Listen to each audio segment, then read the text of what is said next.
and he didn't indicate more suggestions for the throne speech, but he knows I've been talking about a number of issues in my leadership bid, particularly small business. I mentioned that again today. So if he wants to bounce some ideas, he knows where to find me. Do you think that Mr. Trudeau wants an election?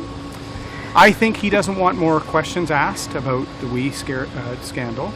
They spent about $1/3 $1 trillion with no oversight in 5 months. We already know of sole source contracts to former MPs. How many friends benefited? I don't think he wants to answer that question either.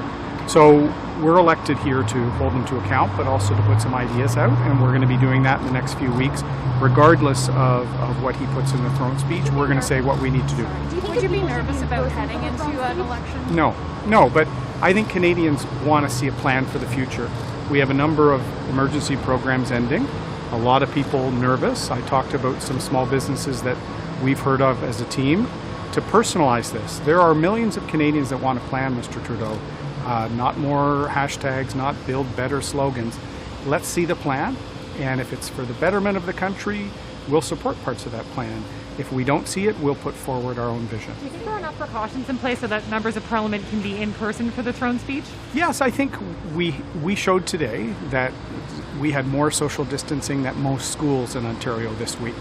We took extra precautions, and a G7 country can operate when we're sending our children to school. We can hold our parliamentary democracy accountable. And so I think what we did today, kudos to Tom Comich, our caucus chair, I think it ran great. I talked to Premier Ford, told him about our plans and how we were going to have the highest standards. So I think if the Liberals and the other parties want to follow our lead, that's something I think they're going to be getting used to. Thank you very much. What are you hoping to hear from Mr. O'Toole today? Good morning. I've been very happy with what I've heard so far, and I think our caucus is going to hear firsthand and in person from a leader who has a vision for our party and for our country, has a very good ability to articulate that vision, and as Erin has said, he wants people to get to know him, but he wants people to take a second look at the Conservative Party. So I think that's what you'll be hearing and what we'll be hearing about. Why meet in person? In the midst of COVID, obviously there's concerns about transmission. Why all be, or most of you, be in the same room? Well, we really believe that Parliament needs to resume, and we need to resume and be working in an effective way. Canadians around the country are being asked to return to school. Planes are full of people. We are seeing people return in a responsible way, and so we think that we should model that. We need to be very responsible in how we're meeting, but we think it's important that we're here and that we show even the NDP and Liberals that we can be here and that we can work here in Ottawa. Given all your concerns about the Liberals, the WE scandal, the management of this crisis, can you foresee a world where you would support a throne speech by them? Well, truthfully, I think it's very difficult given what we've seen come from this government over the last number of years, but obviously we can't answer that until we see it. We're not itching for an election. We don't think this is the right time for an election, so we want to look at it and see if there's something that we can support.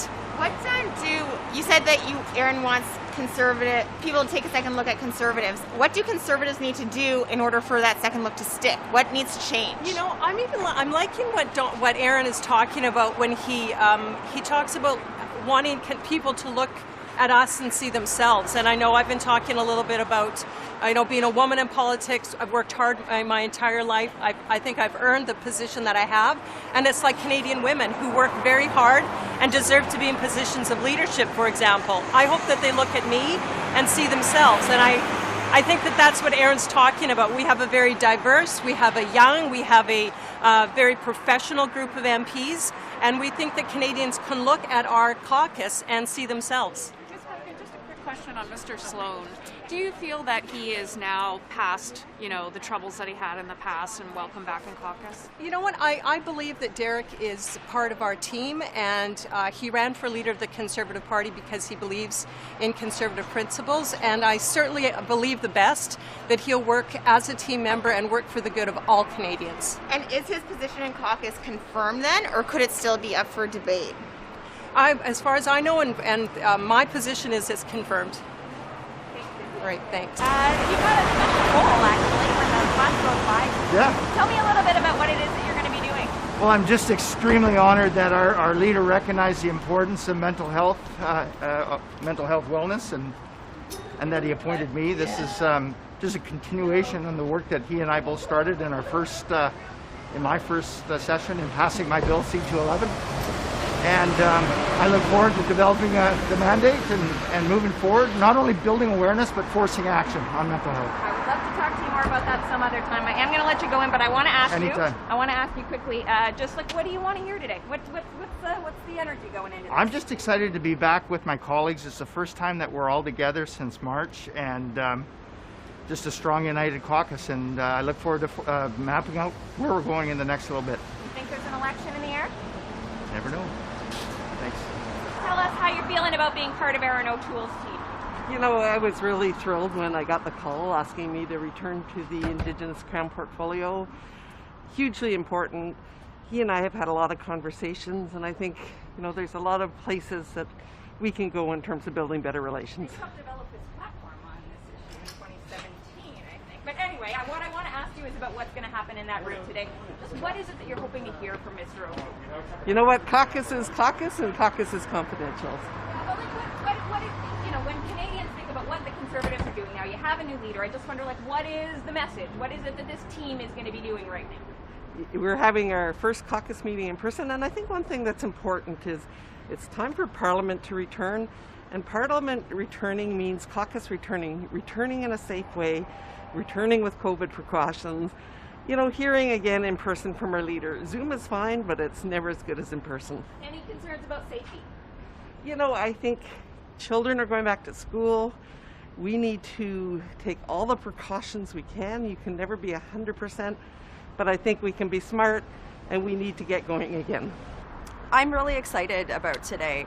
You know, we've gone through a long leadership race. It's taken some twists and turns because of the pandemic. And over the last couple of weeks, I've been really glad to feel the stability that has been brought into our caucus by Mr. O'Toole. I think he's made some really smart choices with his leadership team. He's brought some really good staff around him. And, you know, from my perspective, we have to get onto business. There's a lot of people in my community that are out of work. You know, I'm here in Ottawa today, and my heart is with them. And we need a plan. You know, I was, before I came here today, I watched the numbers coming out of Ontario. We're seeing a rise in cases. We don't have a plan from this government beyond another shutdown of the economy, and that's just not something that my community can deal with. So what I'm looking for from our leader today is what he's been saying all week, which is we are going to provide a clear alternative contrast to Justin Trudeau, and we're ready to govern. So you know, it's an exciting time. Why meet physically in the midst of a pandemic? Why come together? I think that there are many people who are working across this country under the guidelines that are set by provincial and federal governments, and we're adhering to that, and we're ready to work. What's your understanding of the role caucus will have in Derek Sloan's future? I'm focused on my portfolio. It's a big one. The health of Canadians is very important. I'm very pleased that Mr. O'Toole has placed his trust in me, and I'm solely focused on that particular issue. Do you think he should stay in the caucus? You were one of the ones most strongly outspoken against his comments earlier this year.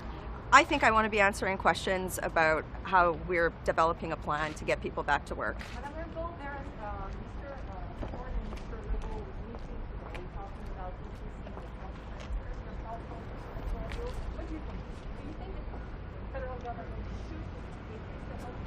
Well, I certainly think that the government's lack of response to COVID-19, the lack of strategy, the lack of long-term plan has placed a big burden on the provinces. I think what we've seen here is the federal government really abdicate their responsibility to talk about how to deal with the economic and societal costs of a second wave. And Justin Trudeau should be listening to the provinces and their demands. Certainly the Conservative Party of Canada will be a strong advocate for stronger partnership with the provinces. And I feel for them. I feel for both those men today. They're dealing with a very serious crisis, and they're not getting the support that they need from this government. Well, what else could the government? What else could Ottawa do? We've heard many complaints from your party or criticisms from your party that they're spending too much. So, well, I mean, first of all, there needs to be some answers on the slow and costly initial response to the pandemic. I mean, Parliament has been shuttered, and we haven't really had the opportunity to dig into the cost measured in lives lost and jobs lost, to the initial back and forth on very serious public health advice that was flip-flopped on, number one. Number two, how is it possible that we are 7 months into this and the only plan going forward that we have from Trudeau is vague references to another economic shutdown? There are best practices around the world that are being studied on how to ensure that the economy continues to grow while people are kept safe. And, you know, again, going back to the question on the provinces, it's been a balkanized approach. There has been a lack of leadership in the federal government on the part of Justin Trudeau, and the only thing that we've been hearing out of this government is scandal. Like, they need a plan. And so, you know, job number one for us is to push them on that. Canadians are very concerned about another lockdown. They're very concerned, and rightly so, about the rising numbers. And all we're hearing is radio silence. So that's step number one. And again, I really think that the government needs to be looking across the world at best practices, new technologies, new systems, that we can be looking at least a feasibility study on some of these things, so that the only thing that we're not looking at is an economic shutdown. Thank you. Well, I'm really looking forward to being back with my caucus colleagues. And it's been 6 months since we had the opportunity to come together and be as a team. We have a new leader now, so I'm really excited to hear Mr. O'Toole's vision for us going forward. I'm excited to interact with my colleagues. I'm excited to dream big for Canada. I'm excited to put forward a plan as we enter back into Parliament in the fall. And so I think those are the biggest things I'm looking forward to today. any concerns about safety, having so many people in the same space? We fly back and forth across this country, sitting right next to someone who has a mask on. This certainly is far more socially distanced than that is. I have no concerns whatsoever. We'll be wearing a mask. We'll be distanced properly. It'll be fine. What about the throne speech on the 23rd? I know they're going to ask your advice on whether they should, you as a Conservative group should vote against the throne speech. What are your initial thoughts on it? Until we know what's in that speech, it's really difficult to know whether or not we should be voting for it or against it. Ultimately, our interest should be for the sake of the Canadian public and what they need as we go forward. And specifically, the biggest thing in this country right now is economic recovery and making sure that we're able to produce products, get them to market. We're an export nation.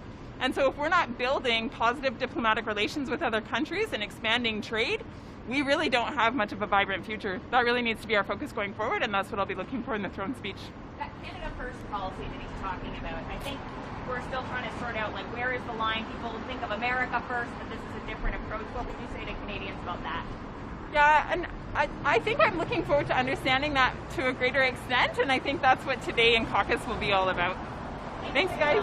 What are you hoping to hear today from the leader? Much of what we've been hearing of the last couple of weeks is a strong plan for Canadians. That's great to hear, and it's just a lot of excitement. The caucus is excited to be together again. We haven't seen each other in quite some time, so that's I'm happy to be here. Do you have any concerns about the safety of having so many people gather in a space like this? We haven't seen each other for some time because of COVID. Obviously, you're doing it now. How do you know this is safe? We've got some information about how all the COVID protocols will be followed, and I'm quite satisfied that everything is going to be safe. Was a virtual meeting considered at all? Virtual caucus? I think it's important that at this point now that we do meet in person. I think Canadians right across the country are getting back to work and meeting, and I think we should as well. Well, you've got a really interesting role dealing with caucus, right? We know from leaders of any party that's always a bit of a tricky task. So I just wonder how is that going to be different than under previous years? How do you plan to tackle your role? I know right now that our caucus is completely focused on helping Canadians first of all, but also defeating Justin Trudeau and giving Canadians the government that they deserve. And so that's the main focus, and we're completely united behind Erin O'Toole and excited to be moving forward. Thanks. So much. So how was the first meeting back? It was great to be back and to see everybody and to get a great plan for a path to victory. And do you think there Trudeau being elected this year? Well, that's the million-dollar question. Who knows? Talking in there, I think Mr. O'Toole said he wanted to talk to the caucus before he made a decision about, potentially bringing down the Liberals. Is there any thought towards that? We're about 2 weeks away. Well, I think the plans are still in formation, so we'll wait and see what happens. You heard the remarks from the leader. We are ready anytime, but that's not what we want. We want to focus on Canadians. We want to focus on a plan to recover economically from COVID. What are you looking for in the throne speech? And have you had any types of conversations with the Liberals yet about what will be in that? Well, I mean, I'm reading what all of the folks in the Ottawa bubble are saying might be in there, and it looks like it could be an outrageous throne speech, but sometimes there's work done to prepare for the worst, and then when it comes out it's only half crazy, people will accept it. So we'll wait and see what happens. Do you think the Liberals won an election? I do. Why? I think they don't have a plan for economic recovery. I think that they know that when the CERB ends, there's going to be a lot of people that their approval ratings are going to go down, and that their runway is limited. So. And then just on safety in there too as well. Did you feel like you were safe? This is the first time, we've had a big caucus here. Absolutely. They took great care to ensure that we were respecting all the distancing protocols, all the sanitization protocols. I understand they even consulted with Doug Ford's government to make sure we were compliant to everything that was intended for Ontario. You guys were all scattered around though, right? Like you weren't all crowded into a singular room. No, actually there were multiple rooms so that we could accommodate the size of us. And all the chairs were separated by 2 meters. Everything was sterilized. Everybody had their own prepackaged snacks. So I think every precaution was taken. Does that send a sign then in your mind that the House of Commons on the 23rd should have a way for everybody to be here in person? Absolutely. I think if the kids can go back to school, we should be back to work in Parliament. Thank you. What's that? What do you want to hear from Mr. O'Toole? Je pense qu'on va prendre nos distances. C'est pour ça qu'on a fait cette salle-là. C'est une grande salle, puis on va respecter les mesures sanitaires, c'est important. Qu'est-ce que vous espérez entendre, M. On va tout regarder ça. Je pense que c'est un gars qui unit. C'est un gars qui est fort pour l'esprit d'équipe. Alors, on a hâte de voir son discours, bien sûr. Vous pensez-vous qu'il faudrait aller en élection cet automne? Le Bloc québécois a l'air de presser un peu. Le bien-être des citoyens canadiens et québécois, c'est ce qui est le plus important présentement. Merci. Obviously, the intention of the Prime Minister in proroguing Parliament was his best effort to shut down the investigation into corruption in his government. And while we've continued to ask questions, we are waiting for responses from the different independent officers, the ethics commissioner, the lobbying commissioner, the RCMP. But we're going to keep asking those questions. Our priority when the House comes back at the end of the month is going to have a very quick resumption of committee business, so we can continue the hearings and get answers from people like Speaker Spotlight who are going to be asked to table documents as well. What would you like to see in the throne speech? Was that a part of the discussion? Like what type of things you, as the Conservatives, need to see? I can tell you what Canadians need to see, and that's a coherent response to this economic crisis, to this health crisis that we're facing, and so I know that as a team, now that we have our shadow ministries set up, we're going to caucus, and we'll continue to get that message from our ridings across Canada and put together what we're looking for from the government. And so we have no idea. We haven't been asked for input from the government, from ministers, from government MPs who are in our region. So it seems to be very much they're expecting to transmit, and that they're not set to receive, which is pretty disappointing. But we've heard a lot about the Team Canada approach. That seemed to be something they were interested in doing. The Liberals were interested in doing when they weren't mired in scandal, and now it's very much not the case. They're not looking for our input. So I know in my community we need a way to transition people off of government assistance and need to get them to a point where they can safely get back to work, and we need to reopen our economy, restart our economy in a way that puts Canadian jobs first and our national interest first. On your way in, you talked about the importance of unity coming out of the leadership race and how important it was to bring people together physically as well. Did that happen? Did it work? Do you feel everybody's on the same page? Yeah, you know, very quickly, I'd say immediately after the leadership, our caucus immediately came together, and we saw that with the leadership candidates, but also with the folks who supported them in our caucus, and that continues to be the case. Everyone is we are in lockstep as a Conservative team, as the official opposition. We're of course waiting to see what comes out in the speech from the throne. But we're also ready together for an election if Justin Trudeau gets his way. Would you be concerned, though, just to be fair, Mr. O'Toole isn't very well known. Is that a bit of a concern if we had to head into an election earlier rather than later? Yeah, obviously we'd like the opportunity to put our vision forward, to introduce the leader of the Conservative Party, Erin O'Toole, to Canadians. I think that he has a lot to offer. He stopped in my riding actually on his way back from Bowmanville about a week ago, and there were about just less than 50 people who had the opportunity to meet him, and they were tremendously impressed. If we have enough time to introduce Erin to Canadians, 50 people at a time, I think that it'll be tremendous for our fortunes in the next election.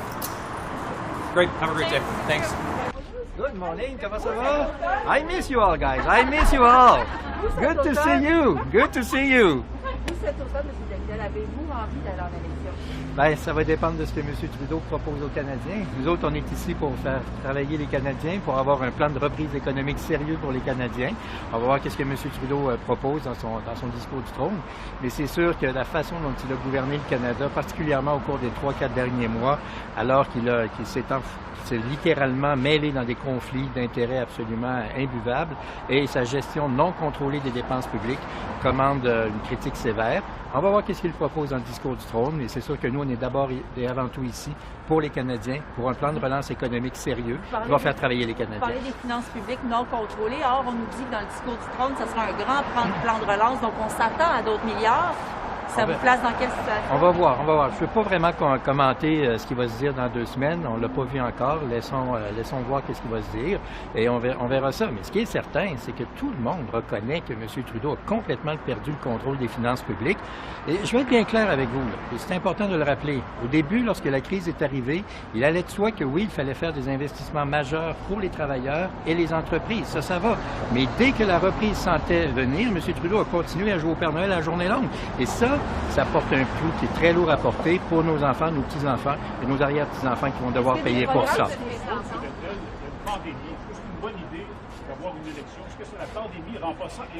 Bien, écoutez, il faut d'abord voir qu'est-ce que le premier ministre a à offrir dans ça. Puis on est tous conscients qu'en effet, la pandémie est toujours là, donc il faut être très prudent par rapport à ça. Alors c'est pour ça qu'on va voir qu'est-ce que le premier ministre a à offrir. Mais pour nous, c'est clair que ça prend un plan de relance économique. Point à la ligne. Et c'est lui, d'une certaine façon, qui contrôle l'agenda. S'il a un plan de relance économique qui va, on va voir qu'est-ce que ça contient. Mais c'est lui qui est maître de l'agenda. C'est lui qui va forcer ou non la tenue d'une élection. Bien, c'est un des enjeux que M. O'Toole va discuter lors de sa rencontre avec le premier ministre Legault bientôt. On a bien hâte d'avoir cette rencontre-là. Qu'est-ce que ça s'espérait entendre de la part de M. O'Toole aujourd'hui? Ah, ben vous entendrez avec moi, ça va être très bon. Non, je vais laisser, laissons le chef faire son propos. Et sincèrement, on est quoi? Ça fait déjà 2 semaines, donc presque 20 jours que Erin est le chef du Parti conservateur. C'est vraiment impressionnant ce qu'il a fait. Vraiment impressionnant. Moi, je m'en rends compte, dans ma circonscription, les gens m'interpellent, on a confiance en votre chef, on a confiance en lui. Et ça, on le sent énormément. On sent également l'attention qu'il porte au Québec, mais aussi pour tous les Canadiens. Et moi, je suis très fier de travailler avec Erin, très fier de son leadership. Hier, il nous a présenté un gouvernement en attente avec des ministres du ministre du cabinet fantôme qui vont être prêts à gouverner. On a vraiment une équipe solide, très fier de ce qu'il a fait jusqu'à maintenant. Qu'est-ce qui devrait arriver avec Leader Erin O'Toole? Écoutez, ce qui a été dit par rapport à M. Sloan, c'était dans le cadre d'une course au leadership. Ce qui est dans le cadre d'une course au leadership, c'est une chose, et là, on regarde en avant, c'est notre ambition. I'm sorry. Okay, yes. About Derek Sloan, what he said during the leadership race was during the leadership race. So this is a brand new agenda that we have now, and we have to work all together, focusing on the priority of Canadian, getting back to the economy. This is what we are concerned with. What do you hope to hear from Mr. O'Toole today? I'm sorry? What do you hope to hear from Mr. O'Toole Well, I think he will continue his, his speech of confidence in Canadian economy. That's what he said. Said we are here for Canadian economy. We're here for Canadian recovery. We are here for economy recovery, and we are here for Canadian worker. So that's what I intend. That's what maybe we'll say in the next few minutes. But I will let him the pleasure and the privilege to say what he has to say. Comment aimeriez-vous voir l'automne se dérouler, je pense, sur la colline parlementaire? On est encore en distanciation physique, mais il y aura un discours du trône, vous voulez, j'imagine, voter. Vous aimeriez voir quelle formule? Ben, c'est sûr que nous, ce qu'on souhaite depuis le début, c'est que le plus de députés possible soient présents en Chambre, puissent questionner directement les ministres en Chambre et puissent voter directement en Chambre. Ça a toujours été notre propos, mais tout en respectant les lignes directrices de santé publique. Ça, pour nous, il n'y a pas question de se ramasser 338 dans une salle fermée, puis tout ça. Là. Il faut respecter les recommandations de la santé publique, mais évidemment, il faut être conscient aussi que les députés ont un travail à faire et que ce travail-là doit se faire à la Chambre des communes avec des votes à la Chambre des communes. Les élèves retournent à l'école, on pense que les députés peuvent retourner au Parlement. Sous quelle forme? Par vote électronique? Comment vous voyez ça? Ça fait partie des discussions que je vais avoir avec M. Rodriguez et avec les autres leaders parlementaires. Mais nous, dès le départ, on l'a dit, plus on est en Chambre, plus on est capable de poser des questions directement aux ministres et qu'eux répondent, que les votes se fassent directement en Chambre, mieux c'est. Cela dit, des discussions en cours. D'ailleurs, je vais avoir ma conversation avec... j'ai eu des conversations informelles depuis déjà un bon moment avec mes collègues leaders parlementaires des autres partis. Et je vais avoir d'ici peu une conversation avec M. Rodriguez là-dessus. Mais vous savez, moi, comme leader, j'ai toujours estimé que le leader parlementaire est celui qui porte la voix des députés. Donc, on a un caucus ce matin par rapport à ça. J'ai bien hâte d'entendre mes collègues. Vous êtes à l'aise que 121 députés dans une même salle? Évidemment, on respecte les règles. C'est pas... on respecte les règles de distanciation sociale. Ben, physiquement, on est là, puis pour être honnête avec vous. Ben, écoutez, moi, ce que je sais, c'est que le chef a donné le mandat au président du caucus d'organiser une rencontre qu'on allait être le plus possible, mais en respectant les règles de santé publique. Ça, c'est clair que pour nous, il n'y a pas de compromis à faire là-dessus. Merci bien. Well, I mean, we're going to hear his about his good new team that he's built. Obviously, we're all very thrilled to be a part of it, but it's a strong team, a professional team, and one that's really ready to be a government in waiting. So we'll chat a little bit about our plans for the upcoming session and go from there. Would you like to see an election as a government in waiting? Well, we're government in waiting whenever the election happens to be. I mean, that'll happen when it needs to happen, right? But are you open to a fall election? Well, I mean, that'll be up to all the parties in the House of Commons, obviously, as to how that happens. And when it happens, we're ready. What do you think about meeting physically in the same space? Well, I think it's important that we have the chance to be together face to face. It's been a while since we've had that chance. Of course, you have to do it safely, and I think that we have all the plans in place to make sure it's done safely. So. Is an election a good idea? Well, that's a difficult one for sure. I mean, obviously, the advice the Elections Canada would be the people you'd look to on that to tell us whether that's something that can be done, and obviously the public health officials as well, as whether that's something that's safe to do so. And that's the best place to do is to rely on it. To rely on. Sorry, what is what a consideration? The fact that there's a pandemic. Oh. You guys think twice about having an election? Well, I mean, we're certainly not standing here telling you today that we're pushing to have an election. We do think this government needs to be held accountable. We do think that this government's shown a lot of ethical failings, and there needs to be a stronger plan for the future. But obviously, an election that would be something where you'd see some advice from Elections Canada and from public health officials before you would make that decision to go ahead with one, right? Was a virtual caucus meeting ever considered today? Well, we've had a number of virtual caucus meetings, obviously, over the last little while, but, we do think it's important to have a chance. We've got a new leader. We've got a strong team here that wants to get together and have a chance to look at our future plans. And, we're doing that with all the guidelines in place, making sure that there is the distancing in place, all the health guidelines that we need to have, right? So. Well, you know, I mean, obviously we're trying to do everything we can to make sure that we're following all the public health guidelines, making sure that all the distancing and all the proper procedures are in place. So we really do believe that we've got a good opportunity to make sure that that doesn't happen. So. Do you think enough Canadians know who Erin O'Toole is and there is an election? Well, you know, I think he's done some really great things in his short time. He's been the leader and showed himself to be a leader that, you know, has built a strong team, a professional team, a team that's ready to be the government in waiting.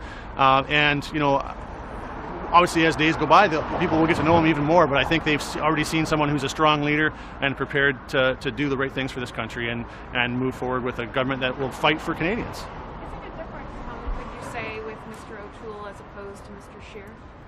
Well, I mean, you know, obviously he's built a good, strong team here. We have a team that's ready to be a government in waiting. It's strong, it's professional, and we're excited about the future here. So thank you, everybody. You've recently sponsored a petition that aims to ban gender-affirming surgery for transgender youth. Is this something you support, and why did you sponsor it? Well, I know Jen Smith a little bit through. Well, I was with Jen in BC a little bit. He came out to a few of my rallies.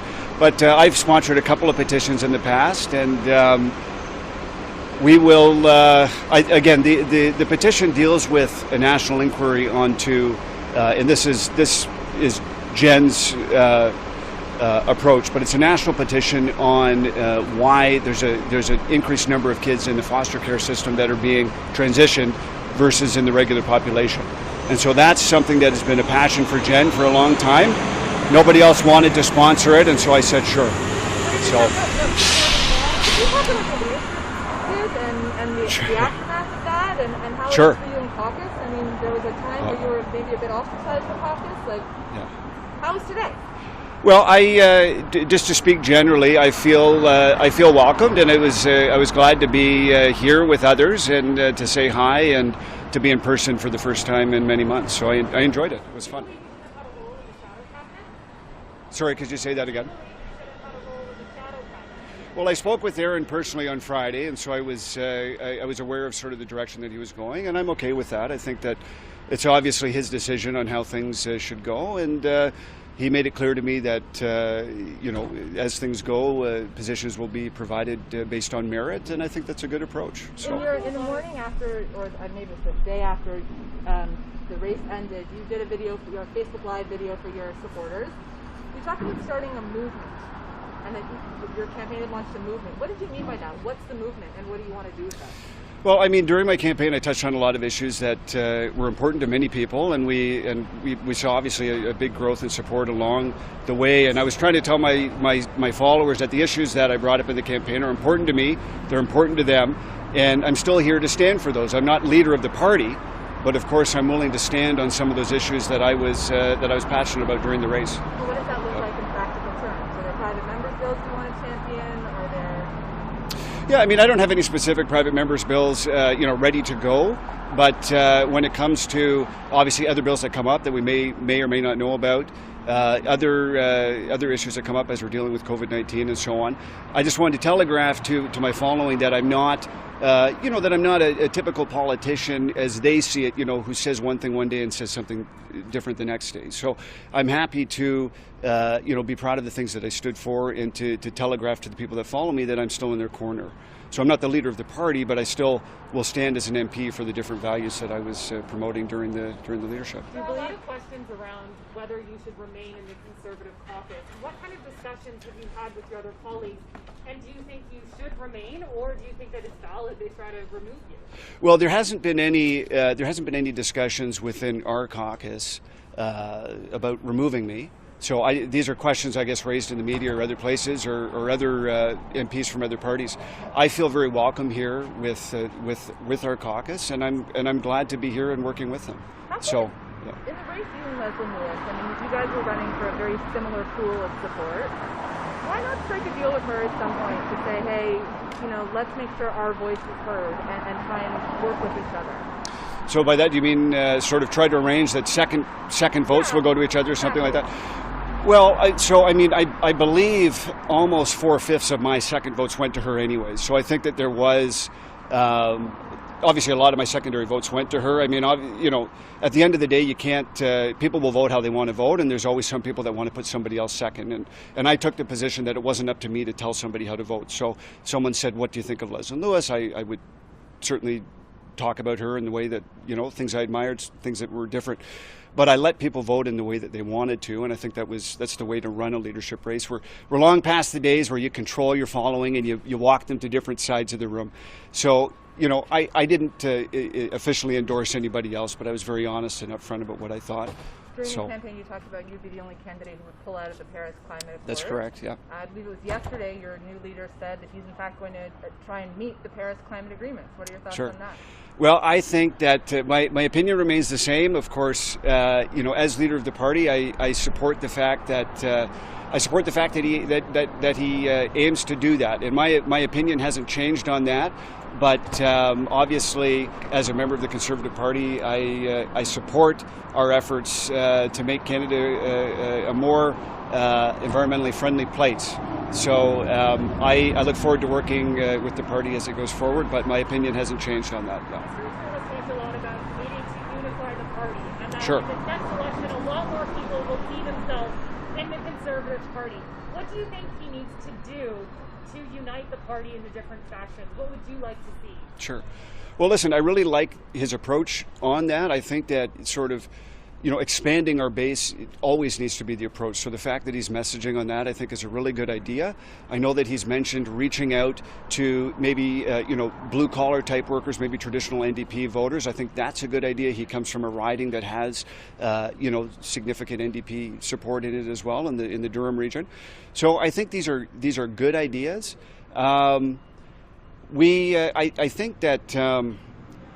I think that making sure that we stay true to our roots, which, you know, and I've seen some of his advertising, which talks about, you know, building pipelines and different things that really resonate out west, but then talking about how the party will be there for working families, working class people. I think that's pretty good. So I like how he's messaging on that front. Okay, you say that, but I mean, during your campaign, you had policies, for example, like you wanted to cut immigration by half. How does that broaden the tent? How does that speak to those voters in ridings around Toronto and elsewhere that your party also needs to win? Sure. Well, you know, there's a lot of people that, and again, this is coming from my campaign, and I'm not speaking for the party, I'm speaking for myself. But, you know, I think that there was a lot of people, when we were seeing what was going on at places like Roxham Road and other places, a lot of even immigrants who came here, you know, through normal channels were feeling, you know, upset and irritated that other people were coming through non-traditional means. So I think that there is, you know, the idea that high immigration levels naturally accords with what a current recent immigrant here wants is not necessarily true. So the reason that I made the points that I did about immigration had to do with, for example, housing prices in the GTA, housing prices in other areas in the country that are really, we're seeing inflation, basically. We're seeing housing prices that are out of reach for so many people. So talking about that, and there's different aspects that feed into that, but one of those is the fact that a lot of, we have a high immigration level in relation to other countries, and a lot of people end up settling in these big city areas. And so it's just a supply and demand issue with the housing. So there was different reasons why I said that, and I think the average person in the city would, you know, they're concerned about housing, and they want to hear reasonable solutions to those issues. You ran Conservative without apology. You finished fourth. That's correct. Looking back, is there anything you would have done differently about your campaign that might have seen you had a better result? You know what, I think I ran the campaign exactly how I wanted to. I don't have any regrets on it. You know, I came fourth out of candidates that made it into the race, but let's not forget, I believe there was 9 candidates who attempted to run and for different reasons didn't make it. They couldn't raise the money or they were disqualified. So, you know, we had very tight timelines. We had some of the highest you know, sort of fundraising thresholds to meet. And you know, I raised well over $1 million. Others raised more than that. That's pretty good for Canadian politics. So I feel proud of the campaign that I ran. And I do believe if the membership deadline had been extended by a couple of months, I probably would have done better. I'm not saying I would have you know, won or anything like that, but I'm sure I would have done better if the timelines would have been a little bit broader. We had a membership deadline cut off May 15th, right in the middle of the pandemic. My popularity surge happened more June, July. So there were a lot of people that didn't have a chance to become members. So I believe I would have done a little bit better had it been a little longer, but that's just the way life goes. So. Sorry? Are you going to run for the party in the next election? Yes, I fully intend to run in my seat in Hastings and Langston Addington. Okay. Thank you so much. Appreciate it.